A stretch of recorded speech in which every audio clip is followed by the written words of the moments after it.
Assalamualaikum warahmatullahi wabarakatuh. Salam sejahtera untuk kita semua. Kali ini saya Nurin Najmia akan menjelaskan modul 6 tentang pendekatan pembelajaran di sekolah dasar.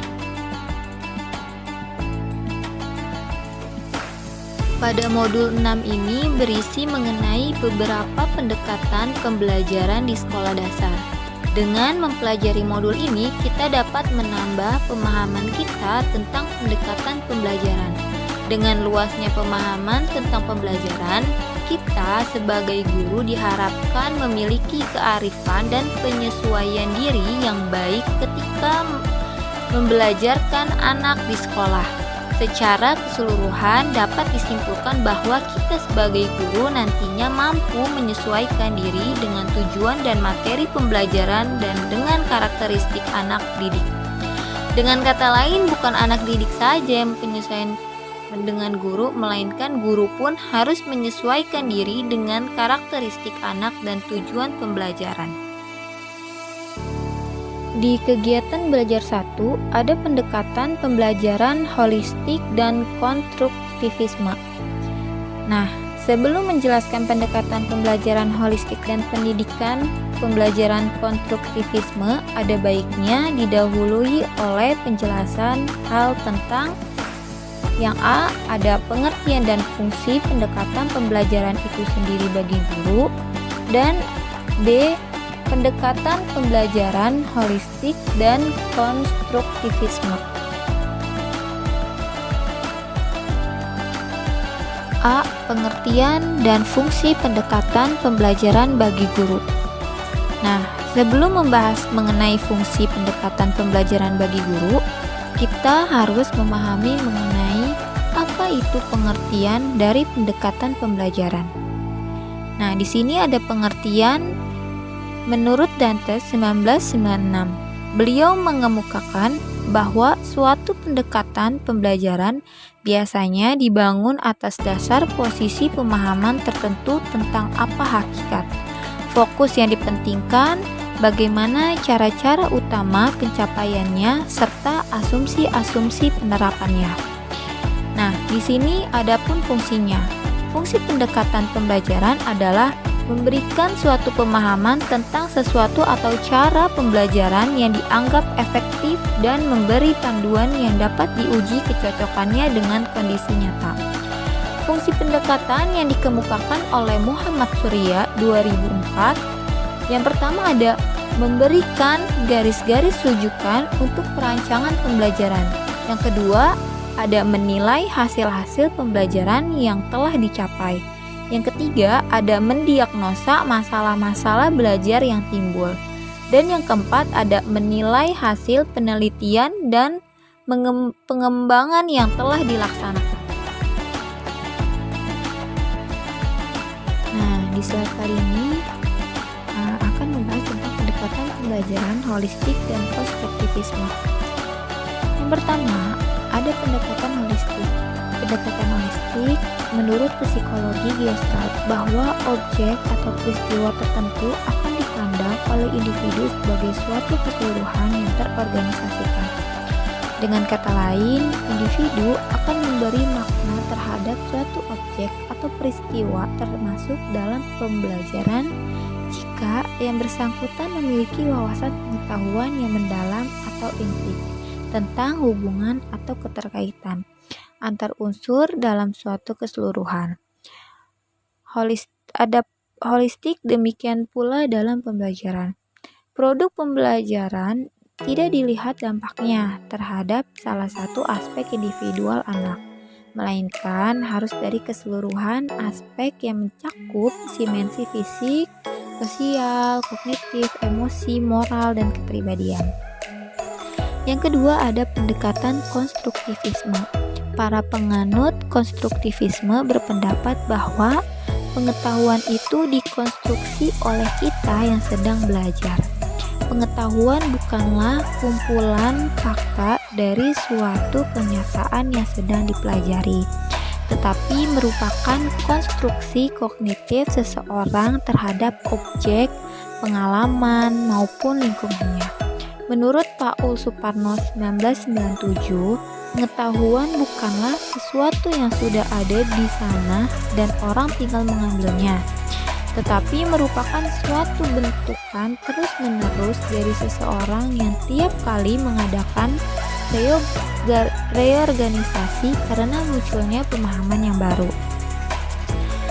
Von Glaserfeld menyebutkan ada beberapa kemampuan yang diperlukan untuk melakukan proses pembentukan pengetahuan itu. Seperti yang pertama ada kemampuan mengingat dan mengungkapkan kembali pengalaman. Yang kedua ada kemampuan membandingkan dan mengambil keputusan agar kesamaan dan perbedaan. Dan yang ketiga ada kemampuan untuk lebih menyukai suatu pengalaman yang satu daripada yang lain.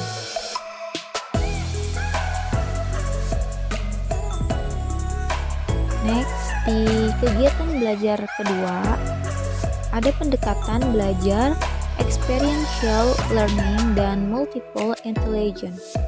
Pada kegiatan belajar 2, terdapat 2 materi yang dibahas, yaitu ada pendekatan belajar berdasarkan pengalaman atau experiential learning.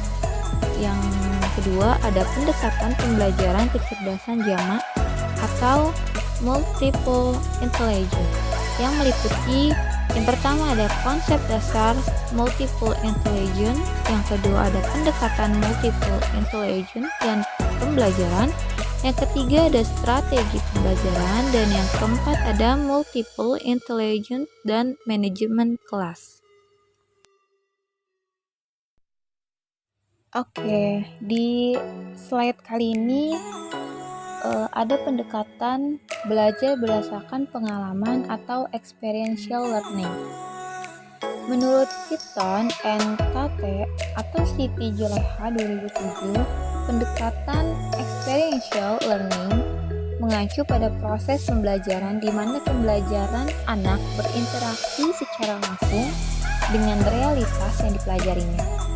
Dengan demikian, jika anak diharapkan dapat mencapai perubahan perilaku yang diinginkan, maka anak itu harus difasilitasi untuk melakukan atau mengalami secara langsung realitas atau objek yang dipelajarinya.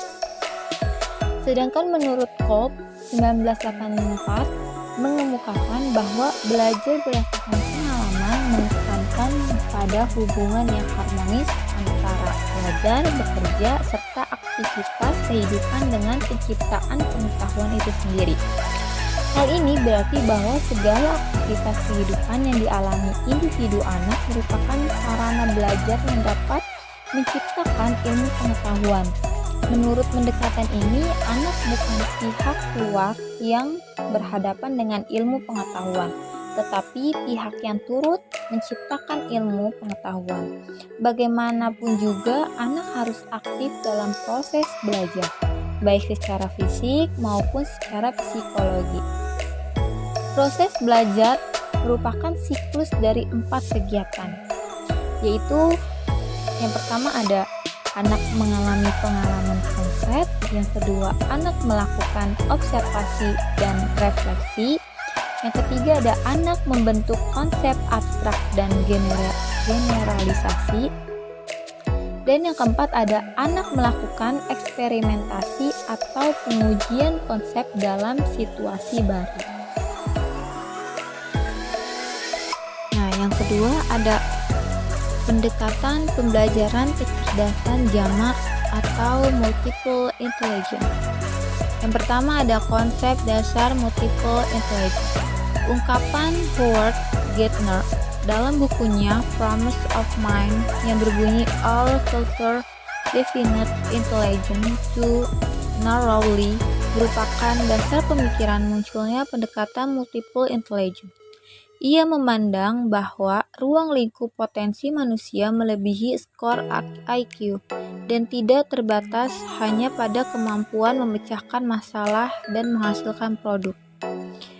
Gardner atau Armstrong 1994 telah melakukan pemetaan kemampuan manusia ke dalam 7 kategori kecerdasan yang lebih komprehensif. yaitu ada kecerdasan bahasa, kecerdasan matematika logika, kecerdasan pemahaman ruang, kecerdasan kinestetik, kecerdasan musikal, kecerdasan interpersonal, dan kecerdasan intrapersonal. Yang kedua ada pendekatan multiple intelligence dan pembelajaran.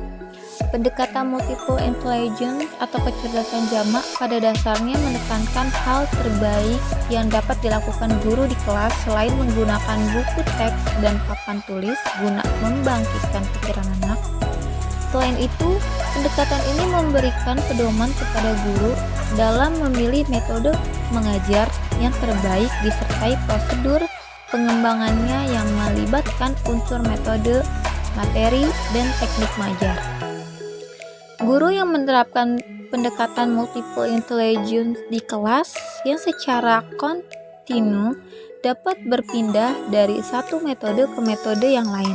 Contohnya adalah melukis gambar di papan tulis atau memutarkan video. Ada 7 cara yang harus ditempuh dalam mengembangkan kurikulum yang berbasis pendekatan multiple intelligence, yaitu sebagai berikut.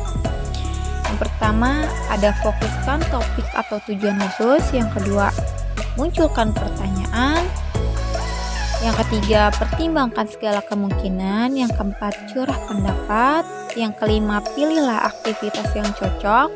Yang keenam, kembangkan urutan tindakan. Dan yang ketujuh, implementasikan rencana.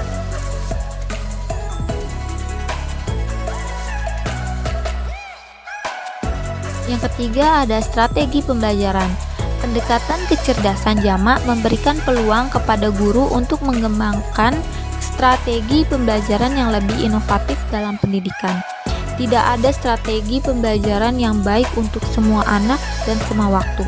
Kita sebagai guru dituntut untuk menggunakan strategi pembelajaran yang sesuai dengan kondisi objektif anak. Dan yang keempat, ada multiple intelligence dan manajemen kelas. Kelas merupakan miniatur lingkungan sosial yang dipenuhi oleh anak dengan kebutuhan dan minat yang berbeda-beda. Konsekuensinya adalah aturan, regulasi, dan prosedur merupakan infrastruktur penting dalam kelas. Pendekatan multiple intelligence memberikan perspektif baru pada guru dalam manajemen kelas. Untuk menarik perhatian anak, gunakan pendekatan, misalnya menggunakan pendekatan pembelajaran musikal.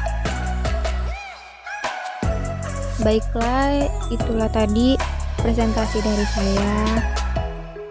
Terima kasih yang sudah mau menyimak video ini. Kurang lebihnya mohon maaf. Wassalamualaikum warahmatullahi wabarakatuh.